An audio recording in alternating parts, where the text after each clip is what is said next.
Halo rekan Deuterium, jumpa lagi dengan saya Nur Hidayat Syahro.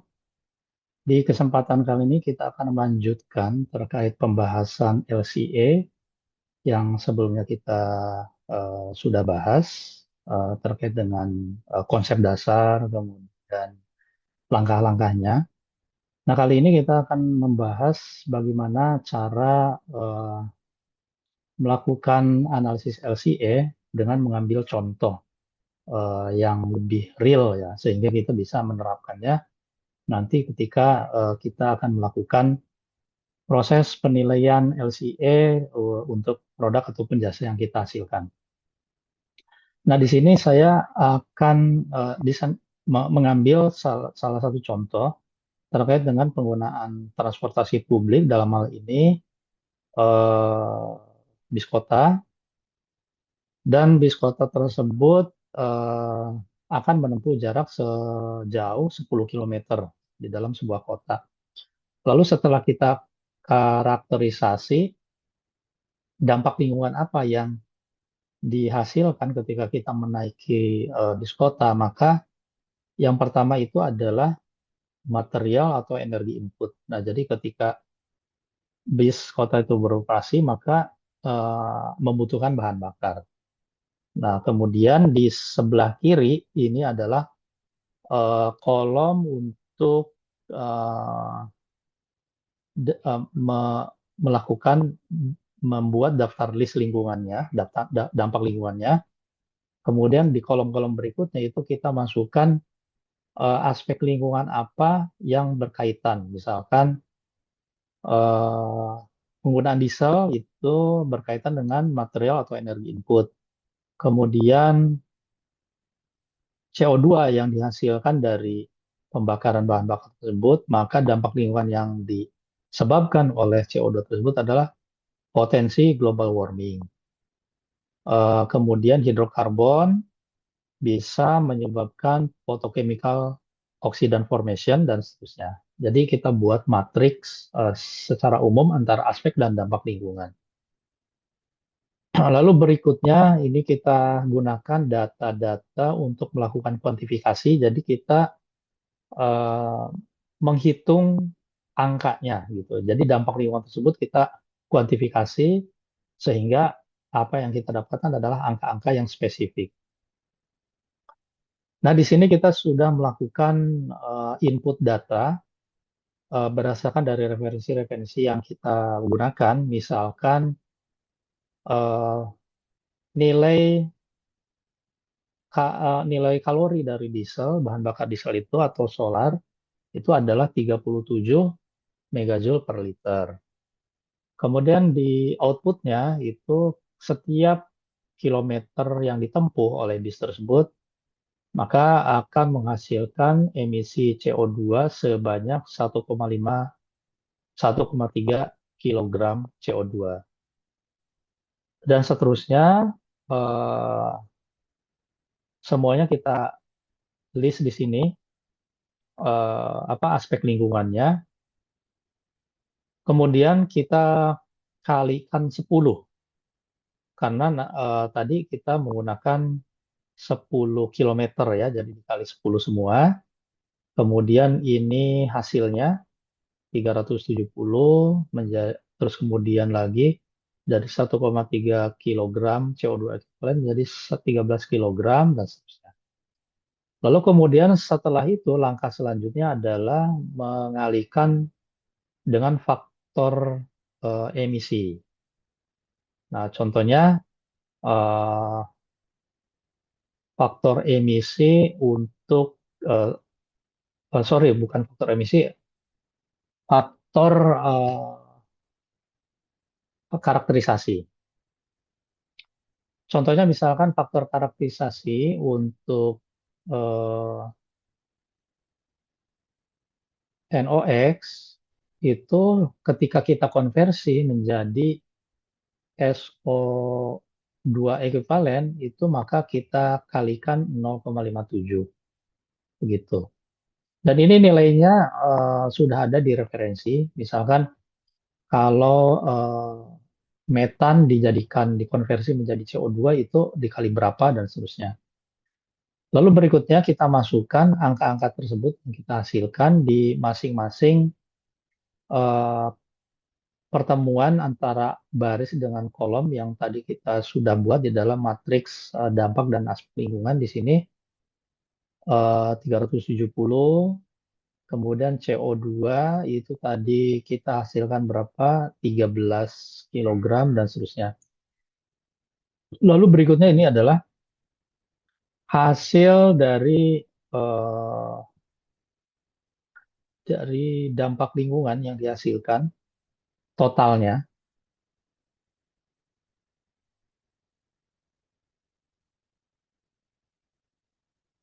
Di sini adalah total dampak lingkungan yang dihasilkan dari material energi input berapa, kemudian global warming potensialnya, jumlahnya berapa, dan seterusnya.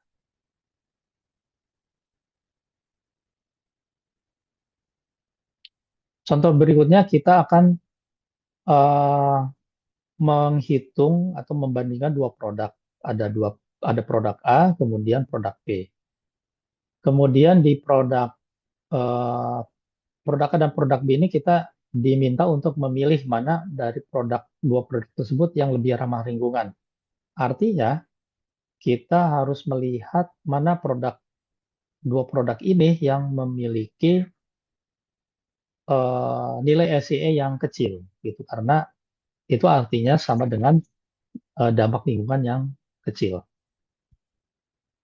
Kemudian setelah kita lihat berdasarkan dampak lingkungan, kemudian antara produk A dan produk B, kita lihat di gambar di sebelah kanan, itu mempunyai nilai yang tidak setara ya, tidak sepadan. Misalkan energinya cukup tinggi, sementara nilai yang lain hampir tidak terbaca. Dalam kondisi demikian, kita memerlukan normalisasi. Normalisasi itu adalah membandingkan atau mengkonversi nilai sehingga nilai-nilai tersebut mempunyai nilai yang sepadan. Di sini ada dua metode normalisasi. Yang pertama menggunakan normalisasi secara internal, artinya menggunakan data yang tersedia di dalam produk itu sendiri. Misalkan di sini ada dua produk yang kita gunakan sebagai referensi untuk normalisasi adalah produk A. Nah, dengan demikian, semua nilai itu dibagi ke dalam nilai referensi atau nilai rujukan, baik produk A maupun produk B. Jadi misalkan energi itu baik produk A maupun produk B dibagi dengan nilai referensi yaitu 5367. Karena produk A itu dibagi dengan nilainya sendiri, maka semuanya hasilnya menjadi satu semua. Sementara itu produk B, maka kita lihat hasilnya itu seperti yang tertera di dalam kolom produk B di sebelah kanan. Setelah dikonversi menjadi bentuk grafik, maka hal ini akan lebih jelas ya dibandingkan dengan grafik sebelumnya, di mana dengan grafik yang sekarang itu nilainya sudah hampir seragam gitu ya. Misalkan untuk energi terbaca, global warming juga terbaca, eutrofikasi juga terbaca seperti itu.